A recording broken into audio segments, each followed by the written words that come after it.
বিষ্ণু বললেন ইদা নুদিয়া লিস-সালাহ মিন ইয়াউমিল জুমআতি ফাসআউ ইলা যিকরিল্লাহ, জুমার দিনে আযান যখন দেয়া হয় ফাসআউ ইলা যিকরিল্লাহ, আল্লাহর স্মরণের দিকে ধাবিত হও, দেরি করো না। আযান হইলে কোনো কাজ রাখবেন, কোনো ব্যস্ততা থাকবে? কাজ একটাই, জুমার নামাজ। চিল্লায় বলেন কাজ একটাই, সেটা কি?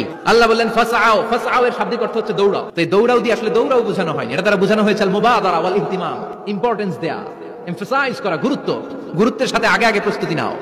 ফাসআউ দ্বারা দৌড়ানো বোঝানো হয়নি, প্রমাণ কি? কারণ বিশ্বনবী দৌড়ে দৌড়ে নামাজে যেতে নিষেধ করেছেন। বিশ্বনবী বলেছেন ইদা উকিমাতিস সালাহ, মনোযোগ দিয়ে শুনুন, ইদা উকিমাতিস সালাতু ফালা তাতুহা তাসআউন ওয়া আতুহা তামশুন আলাইকুম বিসাকিনাহ ফামা আদরাকতুম ফাসাল্লু ওয়া মা ফাতাকুম ফাতিম্মু, যখন নামাজ শুরু হয়ে যায় দৌড়ে দৌড়ে যাবে না, তামশুন হেঁটে হেঁটে যাও, আলাইকুম বিসাকিনাহ ধীরে ধীরে যাও, ফামা আদরাকতুম ফাসাল্লু ইমাম সাহেবের সাথে যে যত রাকাত পাবা পড়বা, ওয়া মা ফাতাকুম ফাতিম্মু যেটা ছুটে যায় নিজে নিজে পড়ো, কবুল করে নিবে কে? আল্লাহ।